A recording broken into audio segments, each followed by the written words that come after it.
What up? What up? What up? What's going on, everybody? I see y'all in the backstage. Let me know if you can't hear me, y'all. Let me see what we got. What we got. What we got. All right. I got you, class. I see you in the backstage. Give me a second. I'm going to post the rest of the homework. Let me get this intro out the way.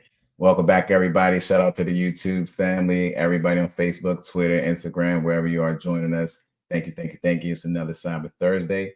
This is Toby with O-Line Security, and we are back with another one. All right. Tonight, what we're going to be doing is going over some really, really, really useful Linux commands. Okay. Some of you have been hitting me up, O-line students, non-O-line students. Y'all been hitting me up about some commands that you've been asked about during your interviews. So I'm going to try to throw some of those in here and also talk about some of the basic commands that I think most, if not everybody who's using the command line should know about. All right, so let me know if you have any questions while we're going through it. Class, I'm going to drop the homework assignment right now, just so you have it. Give me a second. Give me a second. Give me a second. Let's get this guy on the stage. And y'all, let me know if y'all got questions too, chat, class, in this private chat here that we got going on.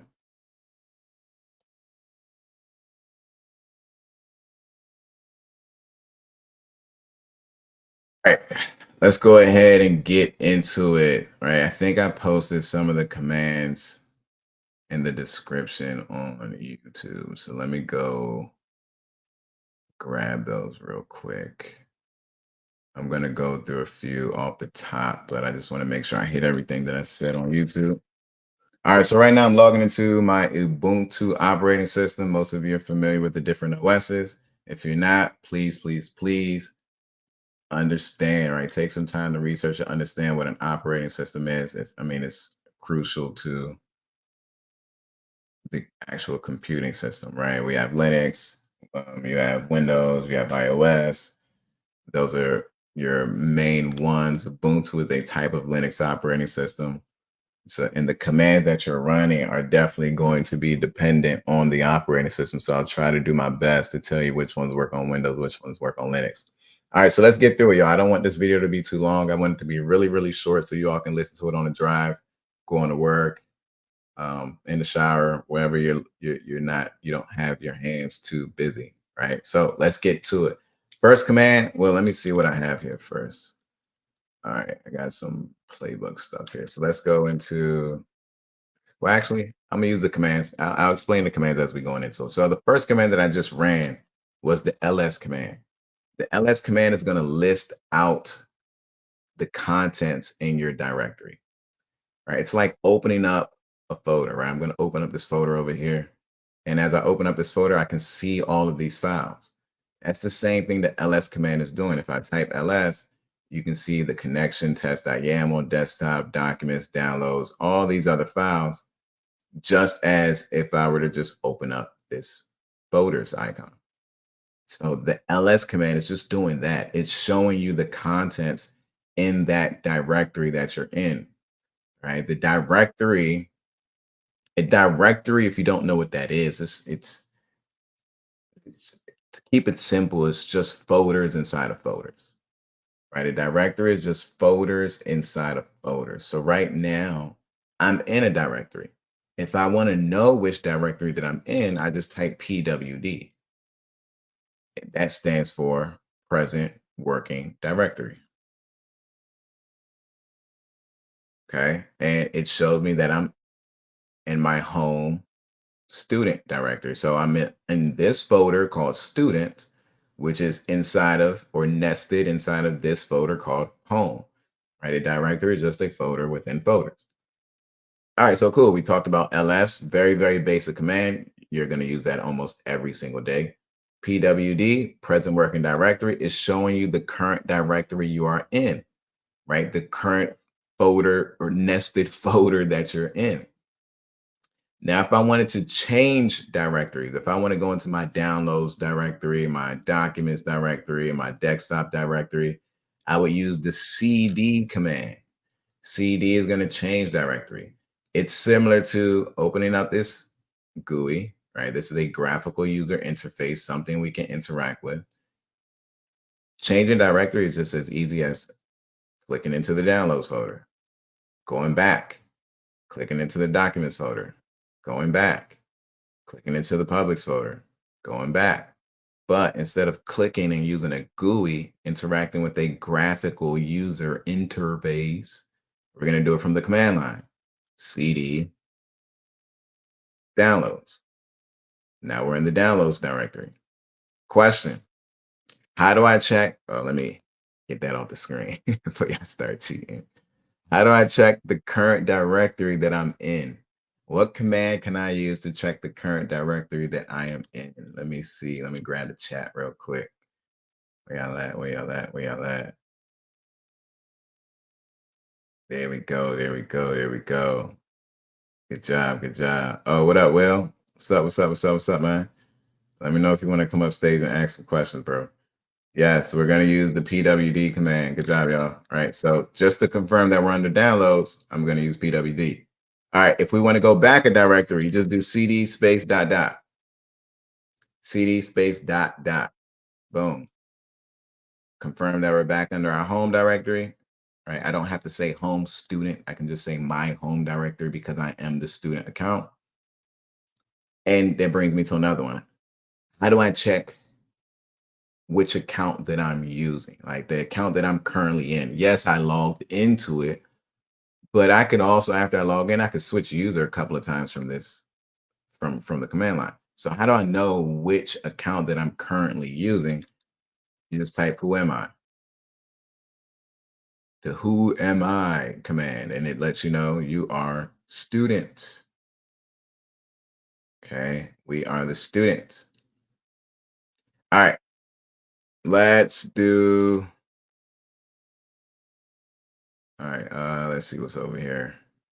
All right, next command, let's interact with some files. Well, man, before we interact with the files, we did who am I. All right, let's get the server name as well, host name. That's going to give you the name of your server. Host name, that's going to give you the name of your server. Let me see what accounts that I have here. Okay, I got a Splunk account. All right, so if I want to switch users, I can do sudo su for switch user and the name of the account I want to switch to. So sudo, if you're not familiar with sudo, this has to deal with Linux permissions, right? Linux privileges. If I want to use, so, whoops. If I want to, I think I have root on this account that I'm using, so it's not going to be a good example. But if I wanted to turn off the firewall, normal user accounts wouldn't be able to do that, right? But if I'm a part of the admin group on Linux, it would be the sudoers group. If I'm a part of the admin group on Linux, it would be the sudoers group. I would just have to use sudo before the command that I'm doing. So if I did want to turn off the firewall or turn on the firewall, and I had permissions to do so, I was an admin, I was a sudoer, I would just run the sudo command before the actual commands that I'm trying to execute. So that just tells the computer, hey, or the operating system, hey, he's trying to use his superpowers to run this command. He's trying to use elevated privileges, elevated permissions to run this command. So that's what the sudo is doing. su, I'm trying to switch user over to Splunk. To prove that I am a part of sudo, where you have to authenticate with a factor of authentication. Class, what factor of authentication, or anybody, what factor of authentication is it asking me for right here to prove who I say I am? What factor of authentication is that? Good job. That was quick. That was quick. I mean, you can. No, that's fine. You can send me the messages on Discord. It's all popping up. Right. This is something you know. A password is something you know. So once I gave it the right password, it switched my user. What can I run to check that I am, or to see what user I'm using now? What user I'm using now? Funny.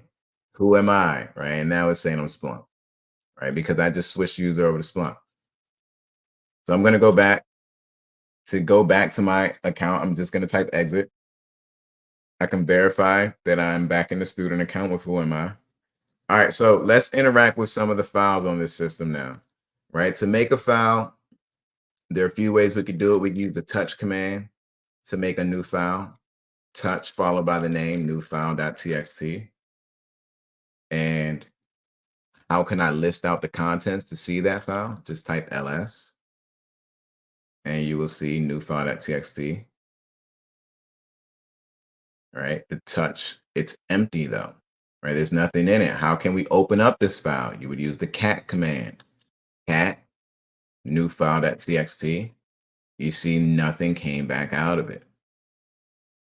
So we use the touch command to open up or to make a new file. You just use touch followed by the name of the file. We listed out the contents of the directory to see and verify that that file was created. And just to prove that there's nothing in it, it's just an empty file, we did cat. The cat command opens up files. So we did cat, hey, new file.txt, nothing came out. Sweet. Now let's move this file over to our downloads directory, right? Because right here, I got a bunch of stuff going on right here, and this may be a little bit too confusing. So let's move the new file.txt over to the downloads directory.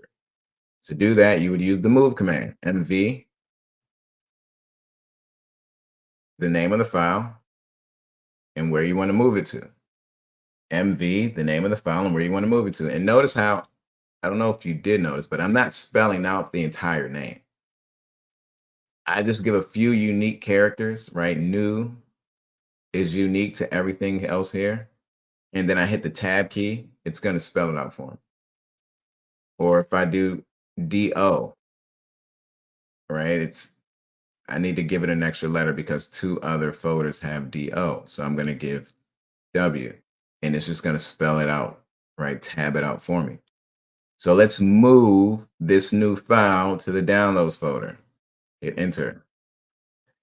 Let's do ls to verify that it's not here anymore. It is not here anymore. I'm also going to move some other stuff out of here while I'm at it. Yeah, that's it. So let's CD over to the downloads folder. CD is changing directories.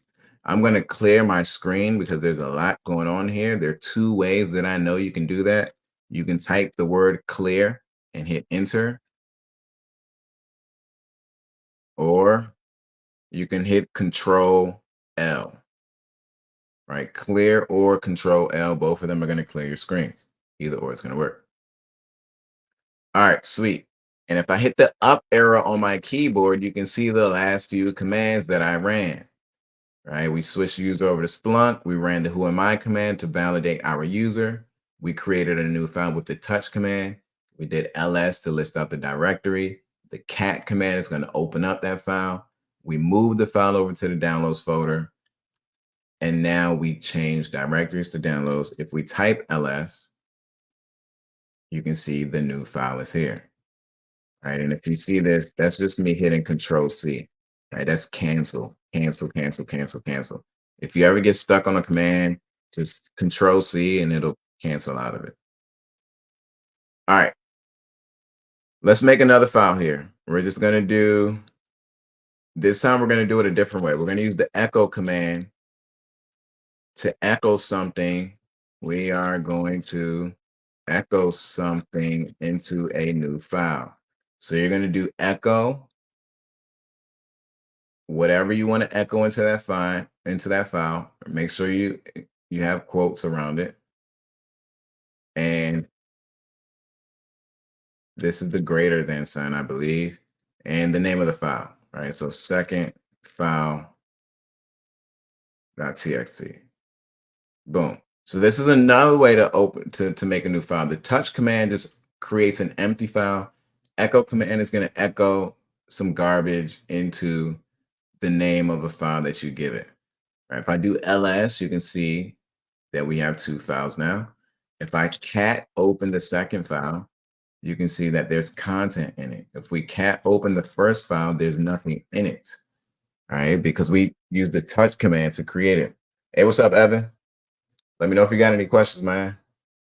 Let me know. Let me know. All right. So if we want to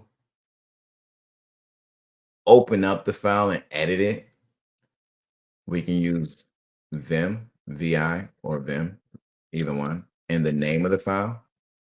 Right. Let's use the second file since there's something in there. And we're inside of a text editor. This doesn't really work too well on my Ubuntu operating system that I'm using. So I'm going to exit out of it and use another text editor that I really don't use a lot, but I guess it's good practice. To exit out of this, there are two ways. The cool way, you just hold the shift key and you hit the letter Z 2 times, or you can hit shift colon. If you hit shift colon, you'll see that this pops up at the bottom. Just type WQ and it will exit out. So there are two ways to get out of here, right? You can hit shift ZZ, it closes out the file. This only works in Vim. Shift ZZ, it exits out the file, or you can hit shift colon, and then you'll see the colon pop up at the bottom. If it doesn't pop up at the bottom, you didn't do shift colon. And then just type WQ or Q with an exclamation point to quit without saving. Right, and y'all, I'm going a little bit fast on purpose because I'm trying to make this video as short as possible. YouTube has a pretty cool feature where you can slow down the video. I'm trying to go fast, but I'm also trying to go at a good pace where this is useful for most, if not everybody. All right. If you have any questions, let me know. Let me know. Let me know. All right, sweet. So I'm going to use a different text editor called Nano because it just works better on this OS right now.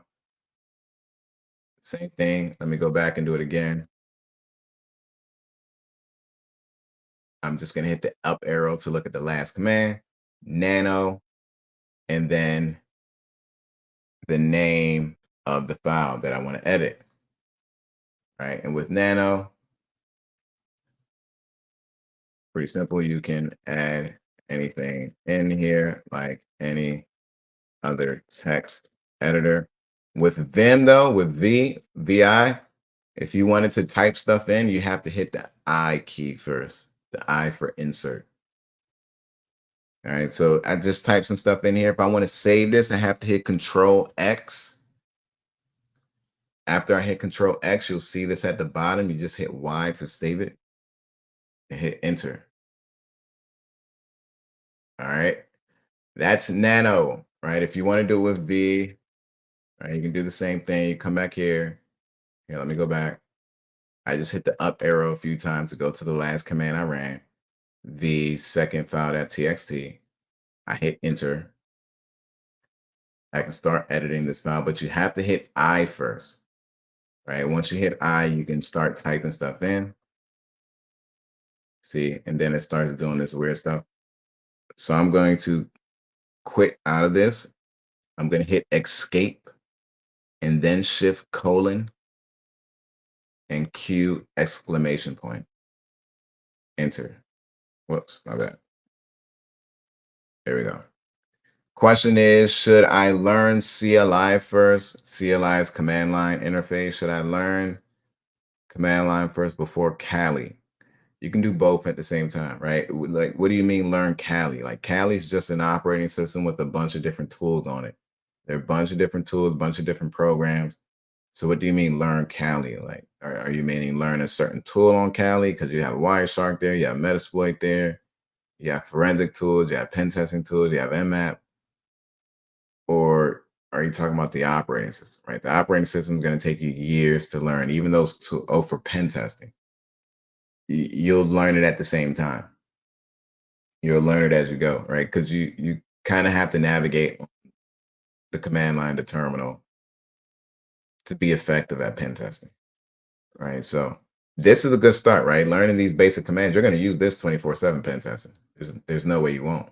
These basic commands that we all just went through, I use these every day.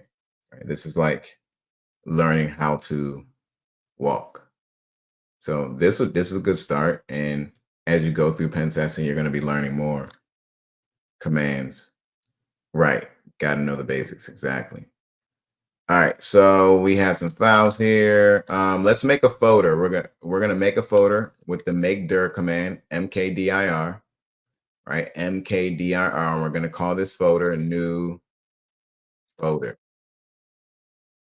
I'm gonna use ls, and I can see that the folder is there.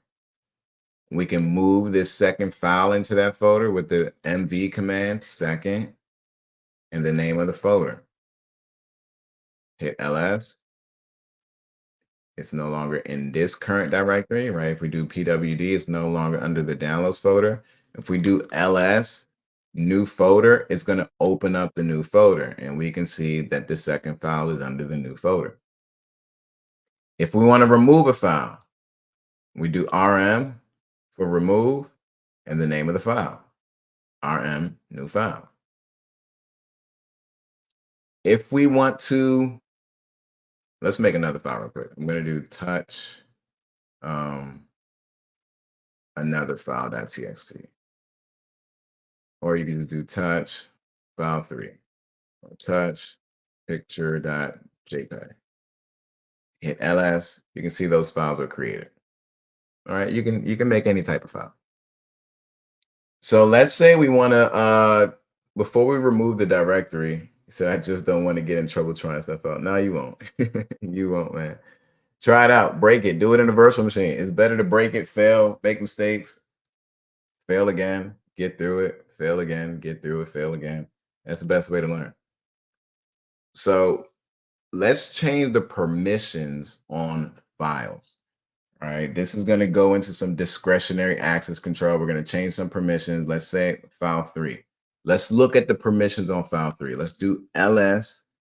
Now, before I hit enter, I'm going to clear my screen. Before I hit enter, the dashes, most commands can take extra options. That's what the dashes are. They're just extra options. Okay, if you want to know what these options are, type, well, this should work for most of them. You type man and then the name of the command. Man stands for manual, and the name of the command, if you hit enter, it will open up the manual, tell you how to use the command, and tell you what the other options are, right? The -L, where is it? I'm going to keep scrolling down. Is using a long listing format. You're going to see what that looks like. I've actually never looked at the ls man page before, but we're going to see what it looks like. To get out of this, just hit Q, but you can do that for any command, man, cd, well, not any of them, right? Not the basic ones. Some of them are not going to have manual page written for them. So ls-ll is the long listing format. Just the ls is just going to give you the file. ls-ll is going to give you the long listing format of the file and the permissions, right? Yes, Evan, we're going to use chmod. Yep. These are the permissions of these files. We're going to keep this simple and just use one file. So I'm going to do ls-ll. Let's use another file. ls-ll, another file. We can see the permissions of the file. We can see the owner of the file. We can see the group the file belongs to and when the file was made, and obviously the name of the file. These are the permissions over here. Okay, the permissions, if you remember, we have a chmod video out there. I'll try to figure out how to, let me make a note, a permissions video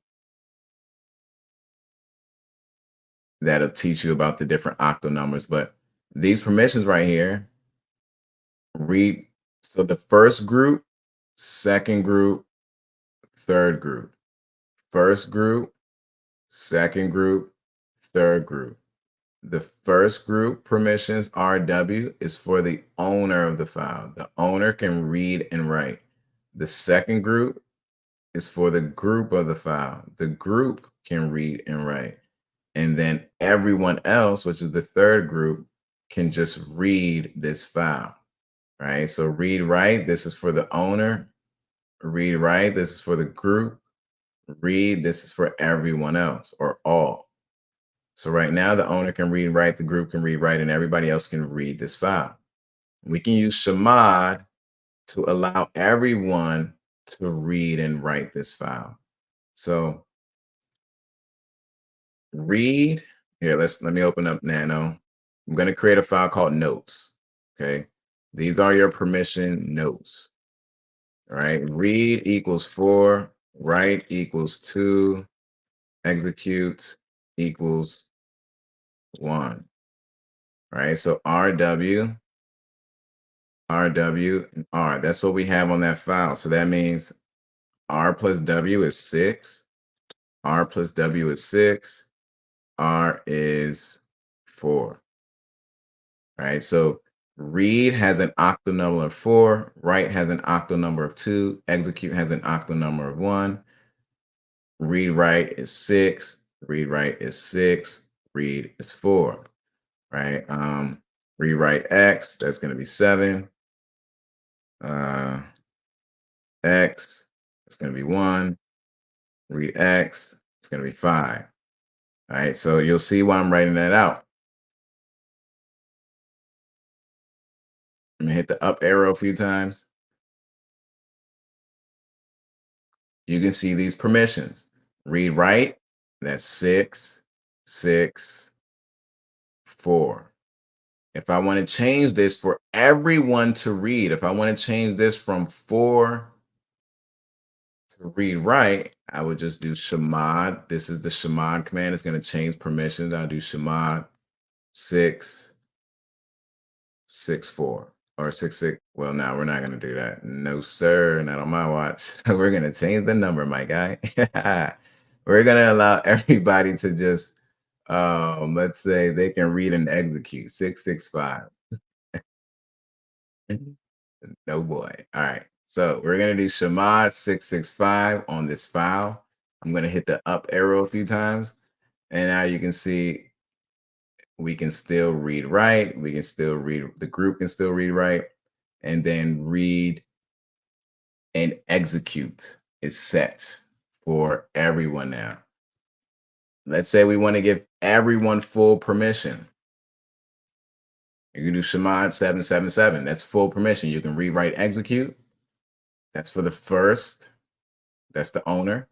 The second, which is the group, the second 7, they can also read, write, and execute.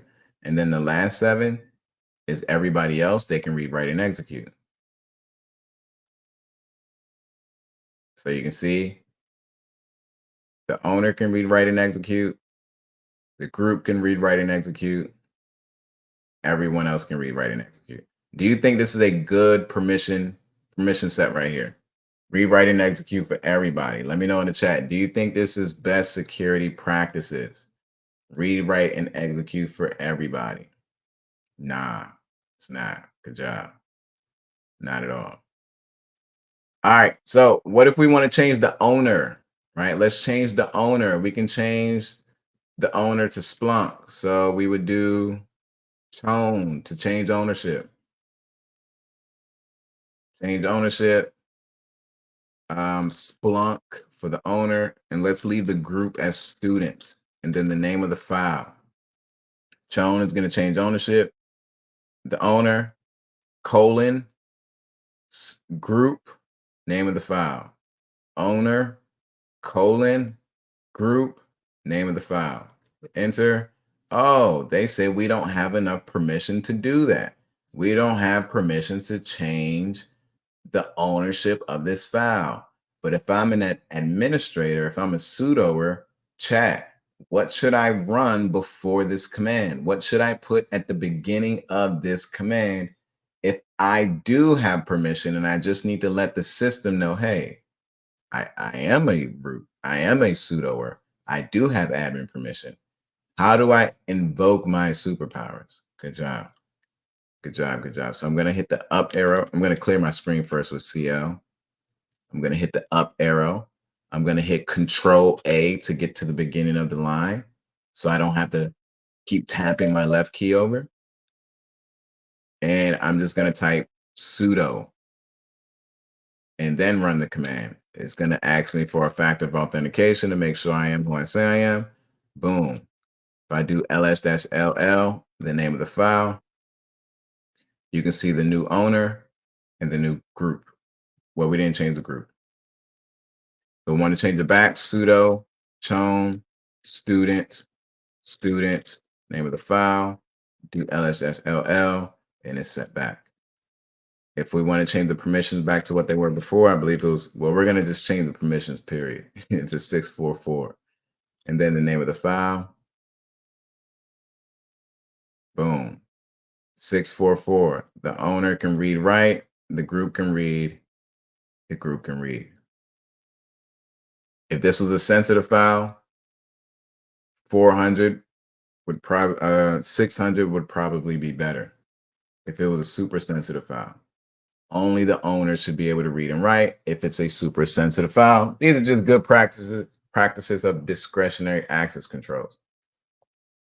All right, that's enough of file manipulation. We got 30 minutes on the clock. All right, let's wrap up. Let's mess with some processes. If you want to see all the processes that are running, well, I'm going to delete this stuff first. I'm going to remove directory. So to remove a directory on Linux, you can do rm-rf and then the name of the folder or directory. rm-rf, boom. Remove all of this without typing all the names. I'm just going to do rm star, and that's going to remove everything.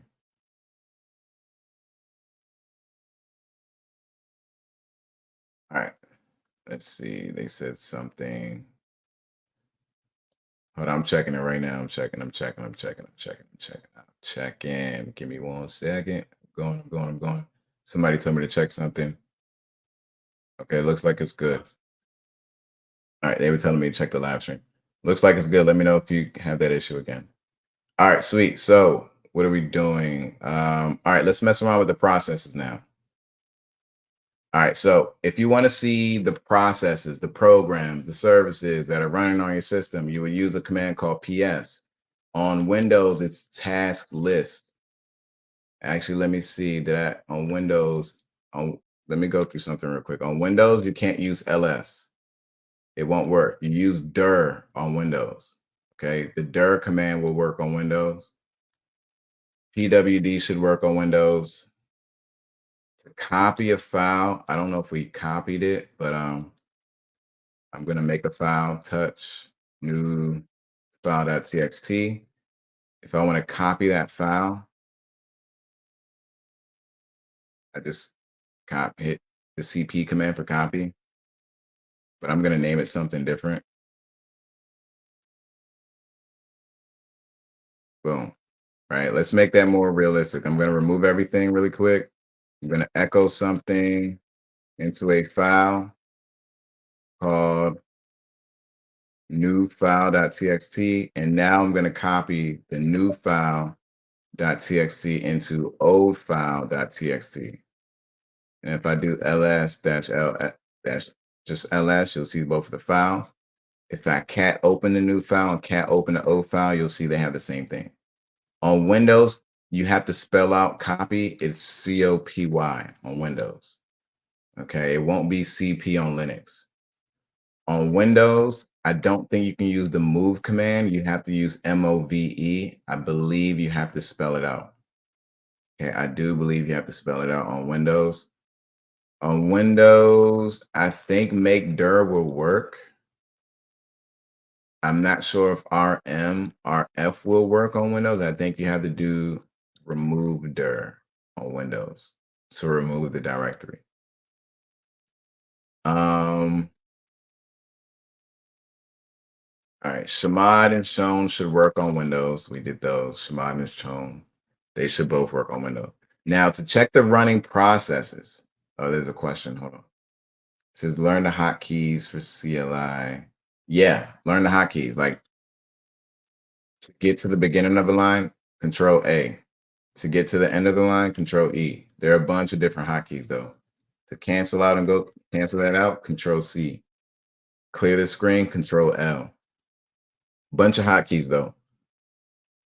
So look at the running processes. You're going to use the PS command, right? PS and the PS is AUX.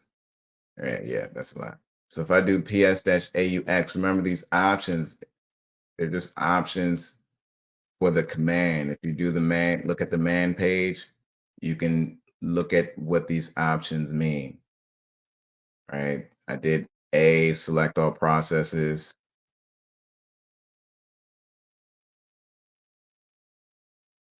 U by user list, and then X. I don't think that's the X that I use though. Maybe it is. I thought there was a lowercase x. I don't really go through these man pages. After a while, you see these commands over and over and over. I think X is formatting it though. We could take it out and see. Yeah. So X is giving us a little bit more. So let's just leave it without the X so it's clean to see. We can see that the student user is running this process. We just ran that. We're using this bash shell. That's what this guy is. And then you can see some other processes that are running that the user is doing, right? AUX is just going to give you a lot more information, including other user stuff. So that's probably, now I'm curious what that X is doing.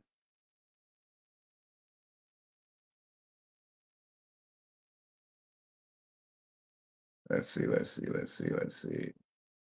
Oh, see every process on the system using BSD syntax. That's what we were doing right there. All right, sweet.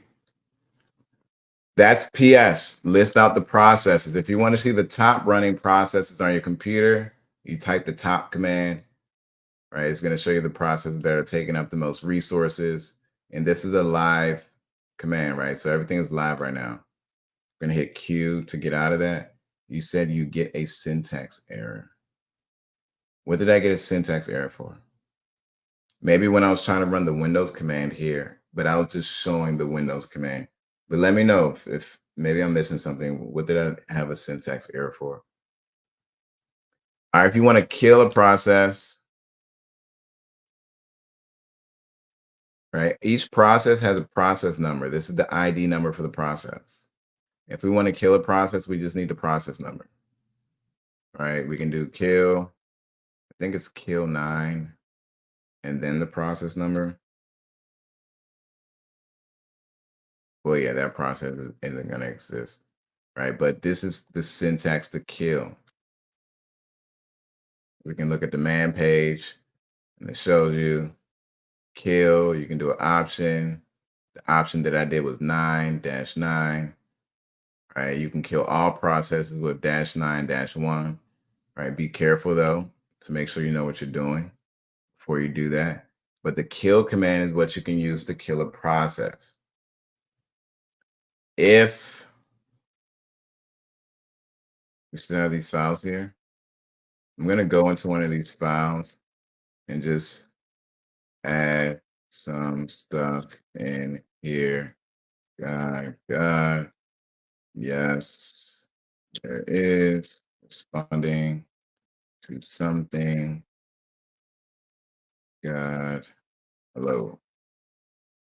All right. If you want to search for a string inside of a file, you can use the grep command. On Windows, it's the find str, find string command. If you want to search for something inside of a file, you can use the grep command. On Windows, it's called find string. So you would just do grep, what you're looking for, and the name of the file.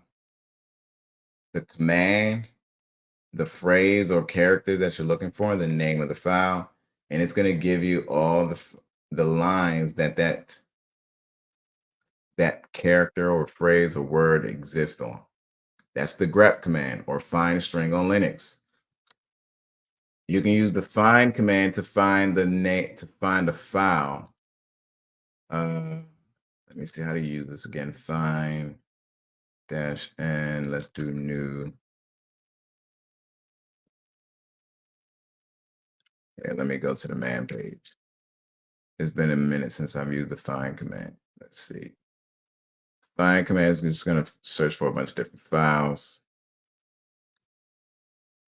Let me see. Let's go to the bottom.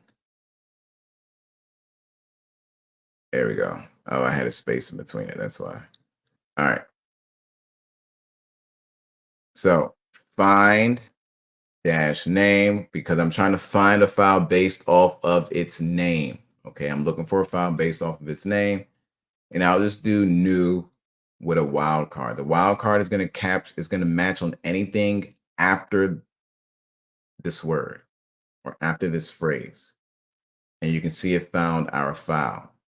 Maybe I want to find all files that end with .txt. The wildcard is going to match anything before or after your phrase. So I want to find all files that end with .txt. Whoops. Old file. Maybe I need to do. It doesn't like that. There we go. Whoops. All right. It didn't like it outside of the quotes. You said responding to something you did 5 minutes ago. I'll have to go back in the video to figure out what that was. But it didn't like that outside of the quotes, right? It doesn't like this, probably some regexing the literal string, something, I don't know. But it does says unquoted pattern after the name flag. So wrapping it inside of quotes found all the files that had a name that's ended with .txt. It doesn't matter what it started with, old file or new file, it ended with .txt. That's the find command. All right, let's finish up with some networking commands. Ping, we use ping to test the connectivity. Ping is going to reach out to the server and say, hey, are you online? The server says, yes, I'm online. Yes, I'm online. Yes, I'm online. Yes, I'm online. Yes, I'm online. We are pinging Google. Hey, Google, are you online? Google says yes. Google says yes. Google says yes. Google says yes. We use the ping command to test the connectivity between machines. If you have 2 virtual machines in your environment and you want to make sure that they can communicate with each other, you ping it. On Windows, the ping command will work just like this. On Linux, the ping command is just going to keep running and running and running and running and running and running until you cancel it. Control C. On Windows, it only runs 4 times. On Linux, if you want it to run 4 times, you do -C4. The -C for the count, and it would only execute it 4 times. That is the ping command, test connectivity. Trace route command. Trace route spelled out fully works on Windows. Trace RT on Linux. Oh, I don't have it. Hold on. Sudo app. I got to install it. It is trace route. Trace route on Windows, on Linux is the full name of the command. On Windows, you have to type trace RT. But I have to download this. So this is how you would download something on Linux, right? You would use the app program, sudo app, tell it to install the name of the program you want it to install. I got to use sudo because only admins are usually able to do that. The apt is only going to work on certain Linux boxes. This might not work on your MacBook. This might not work on a CentOS. This will work on Kali Linux. This will work on Ubuntu. Install traceroute. So now traceroute is downloaded. I'm going to clear my screen. Traceroute shows you the servers your traffic, your packets take to get from your system to the destination. It's like a GPS. It's showing you the servers that you are using to get from source, which is your system, to destination. So we're leaving this first server to get to this server or router. This router to this router to this router to this router to this router to this router to this router to this router to finally get to google.com. It took us 9 routers, 9 hops to get from us, the source, to google.com. Traceroute is like a GPS. It is showing you the hops, aka routers, it takes for you to get from source, which is us, to the destination. And usually when you see the stars right here, that can indicate that there's a firewall on those routers, right? If I keep saying servers, I mean routers, right? Trace route is showing you the routers that your packets are taking to get from source to destination. And usually these could mean that there's a firewall on those routers preventing us from seeing their name. All right, netstat. If you want to see the connections, active connections on your system, you will run the netstat command. I'm going to use it with a switch so we don't see a whole bunch of stuff. ANTP switch is going to limit it for me. Netstat is going to show you active internet connections. You can see our local host. Well, that's not local. Well, it is. You can see our local host IP address 127.0.0.1. That is your local IP address, right? It's a special IP address that every system has, right? Anything after the colon is the port number. So right now my system is open on 38.305. My system is open on port 22. My system is open on port 631, 631, 21, and 22. 127.0.0.1 is me. 0.0.0 is me, right? This right here is me. This is for IPv6. This is me. And you can see that we're listening on each of those ports. So we're just waiting for connections to come into those ports, right? Netstat is showing you your active connections, all right? ARP command, this is showing you your local, I call it my local address book, right? The ARP command. This is showing you systems that are on your local area network, systems that you may have been communicating with.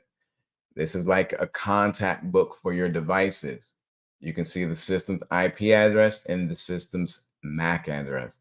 The system's IP address, the system's MAC address. The system's IP address, the system's MAC address.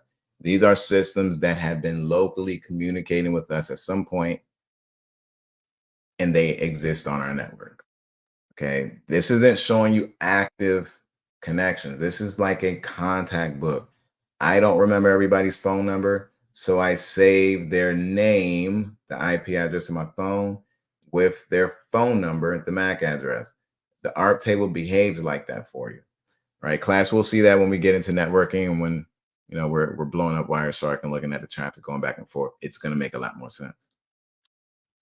And the last command, mmap. This is my baby. Mmap, mmap, mmap. This is a port scanner. It is scanning for open ports, right? Nmap is scanning for open ports.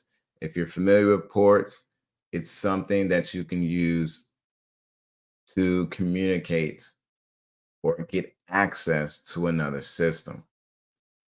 Before I run mmap, I got to run ifconfig. Ifconfig is what we use to get our internal IP address, right? It is going to show us our internal IP address. On Windows, it is ipconfig. On Linux, it is ifconfig. On Windows, it is ipconfig. And it is going to give us our IPv address, right? My IPv address right now is 192.168.4.1. Let's copy that. Okay, 192.168.4.1. You can even see the local address, the loopback address, 127.0.0.1. That's ours. Everybody has this. Okay. This is my IP address. Remember, ifconfig is going to show your IP address. You can even do IPA. It'll show you, but ifconfig is more structured. On Linux, on Kali, it's more colorful. But ifconfig, get the IP address. Why do I need that? Because I want to scan my system for ports, for open ports. With nmap, nmap is going to scan your devices for open ports. So I'm going to say, hey, nmap, scan my device for open ports. Oh man, nmap isn't installed on here. So we just do sudo apt install nmap. This is why a lot of people like Kali, because all these tools are already installed on Kali. I should have just used Kali for all of this, huh? But the downloads and installs are pretty quick. They are very, very, very quick for the most part. Now we have that. I'm going to clear my screen. I'm going to hit the up arrow. I'm going to ask Nmap to scan my system for ports. There are a bunch of different switches that we can use, a bunch of different options, right? These are options, right? Anything with the dash is an option. Some people call it switches. Some people call it flags, options, flags, switches. They're all the same thing. Who cares? There are a bunch of different switches, a bunch of different flags, a bunch of different options that we can use for Nmap. This one, right? You see the first one that we ran just shows us the open ports. Port 21 is open. That's the program that it's using. Port 22 is open. That's the program that it's using. With the SV switch, we're getting more version information. This is a version scan. We're getting more version information about the service. So now we can see what type of program that FTP is actually using. It's using VSFTPD and it's using version 3.0.5. We can see exactly the version and the program that SSH is using. It's using OpenSSH and it's using this version. We can even get the operating system information here, right? We're using a Linux operating system. That is Nmap. And those are all the commands I'm going to go over tonight, y'all. I tried to compile a list of commands that people have been pinging me about. The PS command was a big one. The trace route netstat Nmap command was a big one. But we already have an Nmap lab. So y'all, that's it. That is it. That is it. That is it. That is it. Shout out to y'all that are still here. Dang, that video went on for a minute. Okay. Well, that's good resources. Now we have it here. If you have any other questions, any other commands that you want to talk about, let me know. If you want to see it on a Windows operating system, we can get it on a Windows box. If you want to see it on a MacBook, we can get it on a MacBook. They're all pretty much going to run the same way. Get used to these commands. This should be secondhand nature for you to run. You saw how I had to go back and look at the man pages to get more familiar with some of them, because some of them I don't use as much, right? The find command I don't really use because there are other things that I can do to find the file. But it's as long as you have the ability to go into the man pages, ask Google for some help, you won't really be stuck at a hurdle for too long, right? It's okay to be stuck, but you won't be there for too long, especially if you reach out to help, ask questions. But that's it, y'all. That is it for Cyber Thursday. If you are looking for some hands-on security fundamentals training, you're going to get all of it: the networking, the A+, the resources, the system management, the risk management, the vulnerability management, including security. Go to onlinesecurity.com and register for our next Security Fundamentals Academy. It is a 10 weeks hands-on training program where we're taking people like yourself who don't understand anything about computers, security, system, networking, engineering, and we are going to give you the hands-on skills that employees are looking for. If y'all have fun, please don't forget to smash the like button. Leave a comment if you have questions. We do our best to get back to you. And other than that, I'll see y'all next week. Peace out. Hey, peace out, Will. Peace out, Evan. Peace out, everybody. I'll see y'all class on Saturday for study hall. Other than that, I'm out.